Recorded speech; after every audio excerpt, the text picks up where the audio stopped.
Hi writers, welcome back to one of our videos. This video will cover our very first unit. We have spent some time together in the last few weeks with getting started, building community, reflecting on our dreams and aspirations, and sharing why we're here in the first place. And now we're going to move into our first academic unit on our book, Wild Mind by Natalie Goldberg.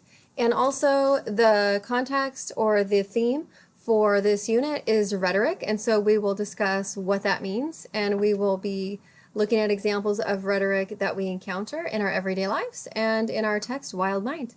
So you can scroll down on the home page to check out this module.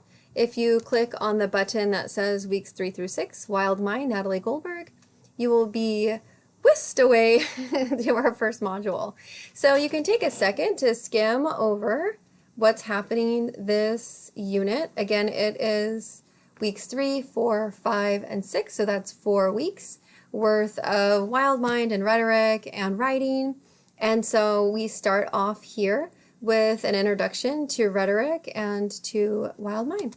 You can go ahead and click on that module. I'm on that link. If you click on it, there's a video going over week 3, and that walks you through the discussions for week 3. Just to familiarize you with some of the language we're going to be using.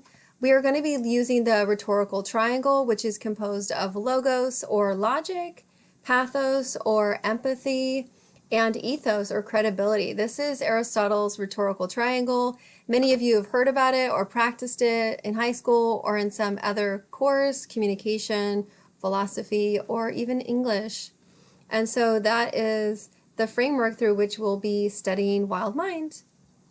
Hopefully the link to Wild Mind here works for you. If it doesn't, please let me know.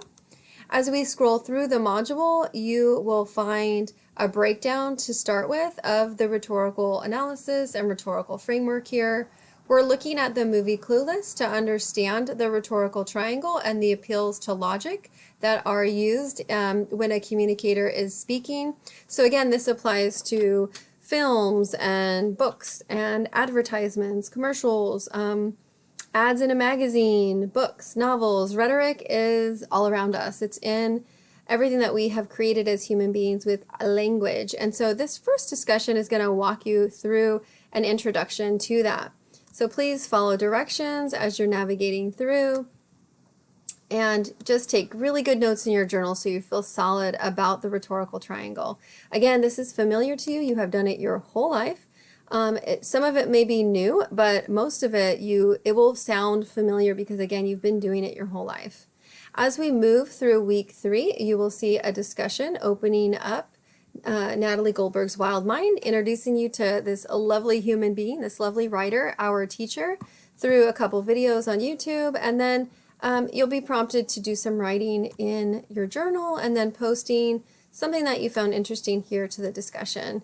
If you keep on cruising through to the next module, you will see that there is a little space here for the quiet place reflection in Wild Mind. So please make sure you have read up to page 25 of Wild Mind. Again, that is this textbook. And you're taking notes in your journal. You'll be asked to do the activity for the quiet place in Wild Mind here. So again, carve out a little half hour for yourself and allow yourself to kind of drop into your writing.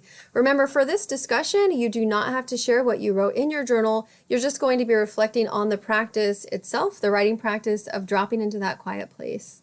So again, if you feel comfortable sharing what you wrote, you can, but you do not have to. You're actually reflecting on the writing experience itself. As we keep going through week 3, you'll see pages 31 through 51. Keep in mind, folks, that if you're not the fastest reader, remember that for this discussion, you are reading 8 chapters or 8 stories, or chapters, no, 4 chapters, chapters 8 through 12. And so you can decide if you go slower, just start with one story and then hop onto the discussion and write about that story that you read about. So again, you're not writing about all the stories or chapters that you read about in this section, 31 through 51.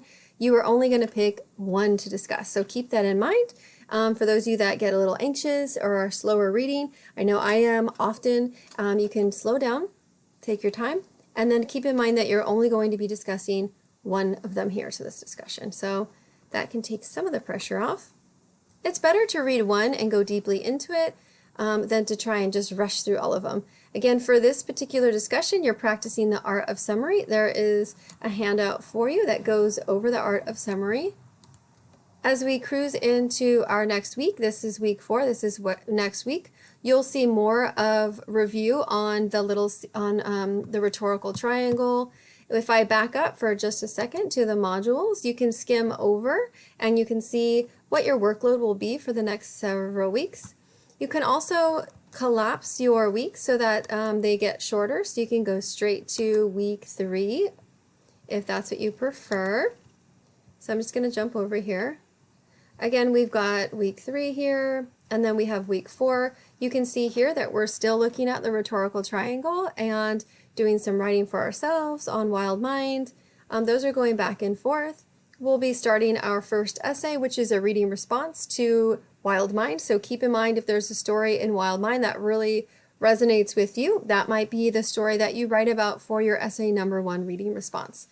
So as you skim through, we'll be drafting up your essay 1 reading response and sharing some ideas with one another, posting those ideas and getting some feedback so that by the time we get to the end of our module, March 20th, you feel solid about your reading response. If you have questions or you're curious about it, you can click on the prompt here and it will pop up. It'll kind of go over what it is I'm asking you to do for your essay number 1. Again, keep in mind that what I want you to remember is that you have a choice about what inspires you with Wild Mind. There are chapters on pushing yourself beyond what you think you're capable of. There are chapters on being patient with yourself. There are chapters on accepting yourself just the way that you are. So think about what it is that you need and what it is that resonates with your heart, with your soul, and choose that. I encourage you to choose what inspires and motivates you. Again, that is our module on weeks 3 through 6. The next 4 weeks, we're going over Rhetoric and Wild Mind. Hope you have a wonderful week. See you online.